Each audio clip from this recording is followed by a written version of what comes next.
नमस्कार. स्वागत आहे तुमचं आपल्या यूट्यूब चॅनल सोनाली रेसिपीजमध्ये. तर आजची खास रेसिपी आज आपण बनवणार आहे पिस्ता फ्लेवरचं खरवस. यापूर्वीसुद्धा आपण खरवसची रेसिपी अपलोड केली होती, पण ती गुळामध्ये तयार केलेली. आजची रेसिपी आज साखरेमध्ये करणार आहोत. खूपच टेस्टी, खूपच सोपी आणि अगदी परफेक्ट तयार होणारं खरवस बघणार आहोत. चला तर मग या रेसिपीसाठी लागणारे संपूर्ण साहित्य व कृती पाहून घेऊ.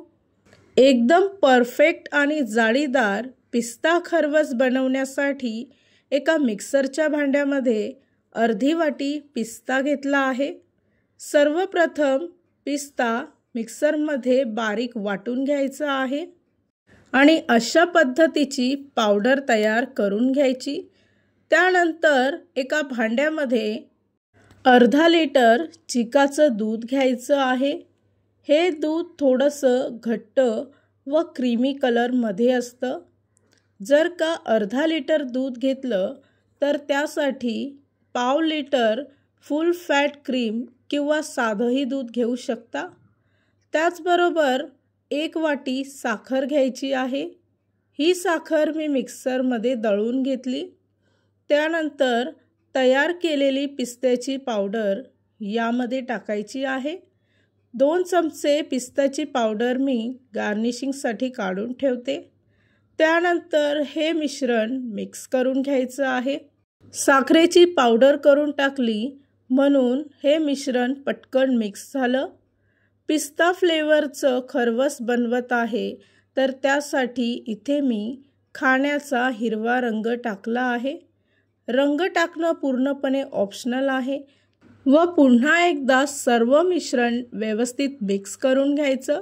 त्यानंतर इथे मी हिरवी इलायची इसेन्स घेतला आहे. थोडासा इसेन्स यामध्ये टाकून मिक्स करून घ्यायचा आहे, किंवा वेलची पूड असेल तर तीही चालेल. सर्व मिश्रण व्यवस्थित मिक्स करून घेतल्यानंतर तयार केलेलं खरवसचं मिश्रण वाफवून घ्यायचं आहे. तर त्यासाठी इथे मी पसरट आणि उंच भांडं घेतलं आहे.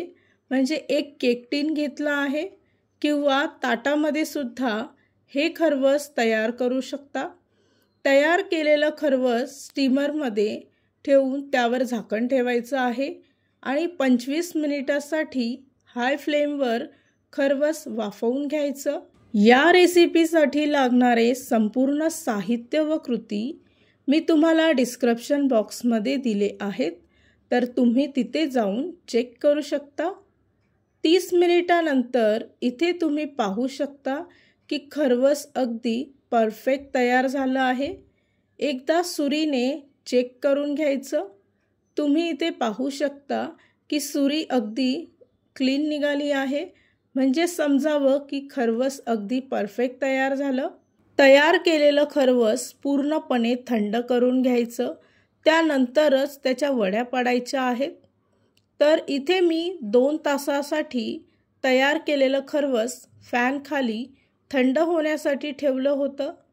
आणि तुम्ही इथे पाहू शकता की अगदी परफेक्ट अशा वड्या तयार झाल्या आहे, किंवा खरवस तयार झालं आहे. तर ते एका प्लेटमध्ये काढून घ्यायचं. तयार केलेली पिस्ताची पावडर व रोज पॅटलने सर्व खरवस गार्निशिंग करून घ्यायचे आहे. हे सुद्धा पूर्णपणे ऑप्शनल आहे. तयार झाली आहे आजची खास रेसिपी. खूपच सोपी, खूपच टेस्टी पिस्ता फ्लेवरचं परफेक्ट जाळीदार खरवस. ही रेसिपी तुम्ही नक्की ट्राय करून बघा. तुम्हाला खूपच आवडेल. आणि जर का तुम्हाला हा आजचा व्हिडिओ आवडला असेल तर प्लीज लाईक, शेअर आणि कमेंट करा. चॅनलवर नवीन असाल तर सबस्क्राईब करा. सबस्क्राईब केल्यामुळे काय होईल, जेव्हा मी रेसिपीचा नवीन व्हिडिओ अपलोड करेल तर त्याचं नोटिफिकेशन तुमच्या मोबाईलवर येईल. आणि पुन्हा भेटूया आपण अशीच एक रेसिपी घेऊन.